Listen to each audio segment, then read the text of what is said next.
Finally Joseph Vijay என்னும் நான் குரல் இன்னும் 2 மணி நேரத்தில் ஒழிக்க போகுது. அந்த இடத்துக்கு அவர் சாதாரணமாக வரல, மக்கள் இயக்கமா ஸ்டார்ட் பண்ணி இப்போ தமிழக வெற்றிக்கழகமா வந்து நின்றுட்டு இருக்கு. அந்த இடத்துக்கு அவ்வளோ எவ்வளோ கஷ்டம், அந்த இடத்துக்கு வரதுக்கு அவ்வளோ எவ்வளோ வருஷம் தெரியுமா கொடுத்தாங்க, வரக்கூடாது அப்படின்றதுக்காக. நான் சொல்றேன், என்ன கேளுங்க. அதாவது மக்கள் இயக்கமா ஸ்டார்ட் பண்ணாங்க, இப்போ தமிழக வெற்றிக்கழகமா வந்து நின்றுட்டு இருக்கு.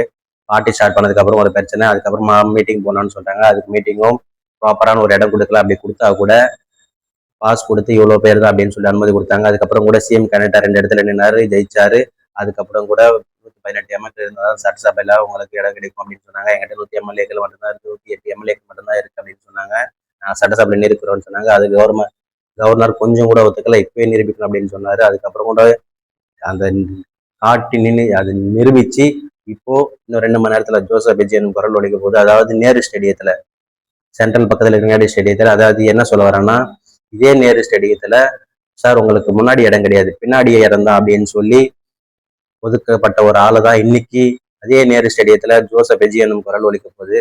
அது பார்க்கவே ரொம்ப பிரம்மாண்டமா இருக்கு, ரொம்ப எக்ஸைட்டிங்கா இருக்கு. அதாவது பாகுபலி 3 எடுக்கலாம் அப்படின்ற மாதிரி அந்த சீன் காட்டுவாங்க அப்படின்ற ஒரு எக்ஸைட்மெண்டா இருக்கு.